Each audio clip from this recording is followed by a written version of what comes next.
Hello guys, what's going on? Episode 4, episode 4 of the India U3 Bill. We're in the World Cup. Let's get to it. First game against Jamaica. It's only a 3-team group. As you can see, our team aren't even familiar with our setup. I have no idea why I've been playing like this for fucking 3-4 years now, but that's how it goes. Yeah, we're in a group with Jamaica and Italy. That's just it. Just 3 teams in the group. I do fancy our chances against Jamaica. Obviously, Italy are one of the top teams in the world. I think they're rated actually number 1 in the world. So, not really got much hope for that game. So this is it. This is basically our World Cup here, just in this one game. Beat Jamaica, we're pretty much going to be going through to the round of 16, if that's how it works. I haven't actually looked how it works, not got that far yet. That's Jamaica's team. I've actually got a few recognisable players in, Deshaun Bernard, Tyler Bury, and that's our team. Loads of youngsters, bit of a strength and defence with Willand Payet coming in there with Candola, but still, probably a bit worse off than Jamaica. But we can fight above our levels, see if we can get there. Started off really well, as you can see. And even better, took the lead thanks to a goal from Jonathan Tamang. Brilliant balling from Prem Ghosh. And then just a couple of minutes later, we actually went 2-0 up. And I think this is it, boys. I think this is actually our time. I thought it'd be another 20 or 30 years before we'd even maybe get to a World Cup. But I think we might actually win it. Maybe I'm getting ahead of myself, I don't know, but I think we're going to win it. 2-0 up, absolutely battering Jamaica.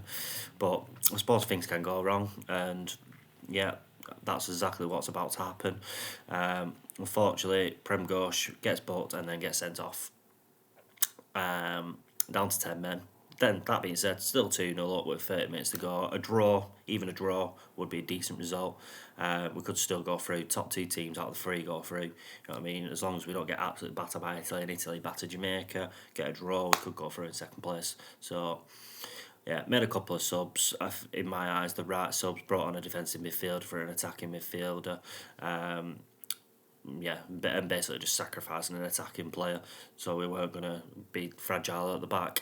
As like I said, not really much long left, but literally 4 minutes later we concede, and 2-1. Not ideal, not looking good, unfortunately, but still, 15 minutes? Yeah, 15 minutes left, and Jamaica equalise. Absolute devastation. Things were looking so good. They were writing our name on the trophy already, weren't they? But yeah, Prem Ghosh did really well to set up our first ever World Cup goal, but unfortunately, as you can see, didn't really want to show you the replay for that one because I think I was so annoyed about what happened. 2-0 up at half time, looking comfortable. 30 minutes left. Prem Ghosh gets sent off, and we end up losing 3-2, conceding 3 goals in the last half an hour. That's one of those where you really want to throw your laptop across the room, don't you? So close to pretty much going through to the next round of the World Cup, and in an instant, that's pretty much it, and it's over. Very, very annoying. We've got the game against Italy. Who knows? Maybe we can pull something special off, beat Italy. A draw obviously isn't going to be enough unless Jamaica beat Italy. Highly doubt that's going to happen. Like I said, Italy are the number 1 ranked team in the world, so I just can't see that happening at all. This is obviously the club info page. Not, to be honest, I have no idea why I'm showing you this for so long. But yeah, that's how things stand at the moment. That's how things look. Next game coming up against Italy, as we said, it's going to be a ridiculously tough game. If you don't get absolutely spanked, I'll take that as a positive, to be honest. Marcus D'Souza comes in for the suspended Prem Ghosh. Anglo Nike brought him in for Pratik Fernandez. Like I say, Italy, they're on a massive long unbeaten run. Pretty sure they won the last World Cup. Number 1 ranked team in the world. We're in our first ever World Cup.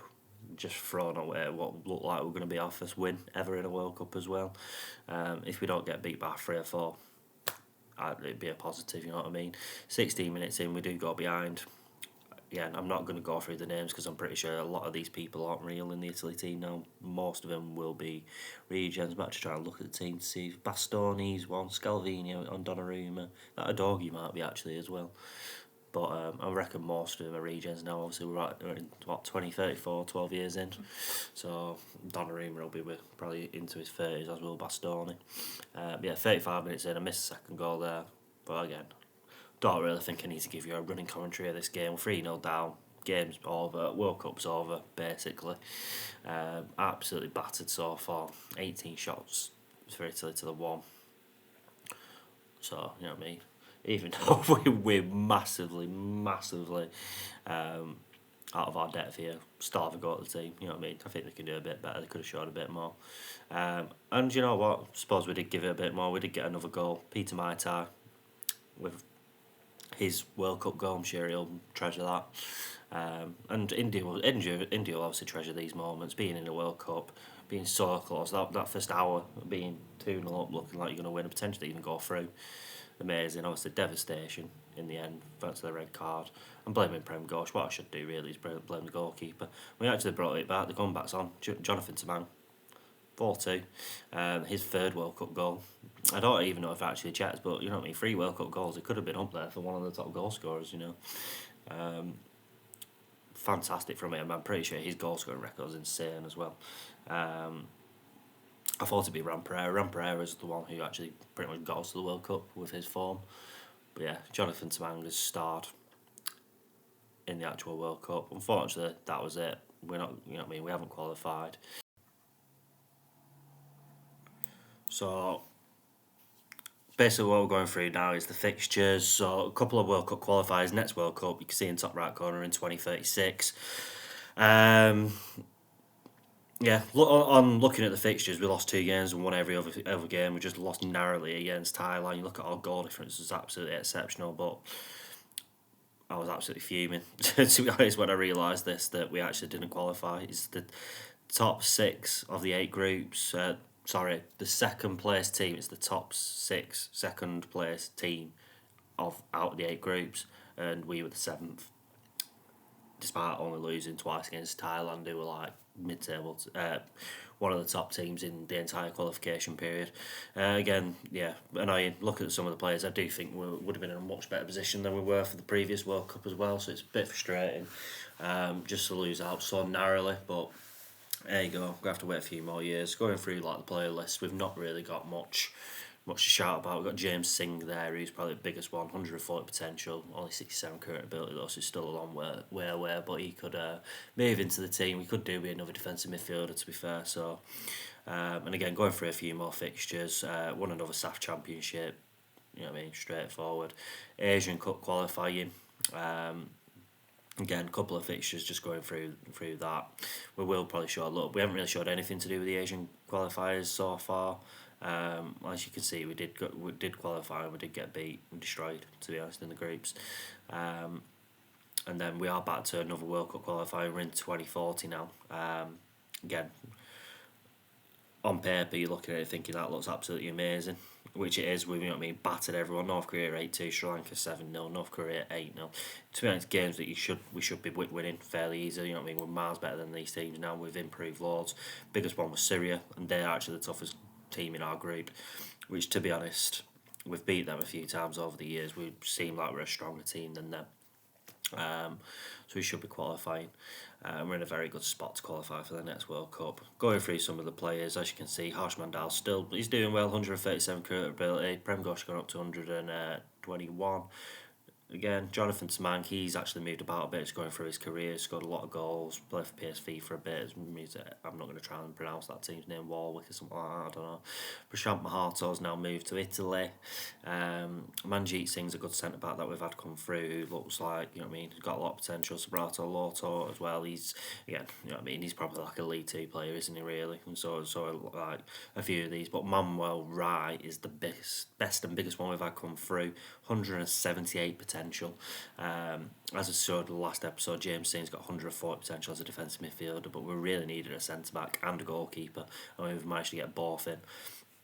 Ajit Lobo is a youngster, he's come through at Roma, and yeah, as we showed, Manuel Rai, he's a huge one, to be honest, 178, 80 potential, something like that. Then going through some of the qualifying rounds, we qualified for the World Cup, then we got through to the next stage, beat Qatar. Unfortunately, we lost against China, lost against Syria, which was annoying because, you know what I mean, we beat them a few times over the years. Iran, we lost to Australia. It's not looking good again to get through to the next World Cup.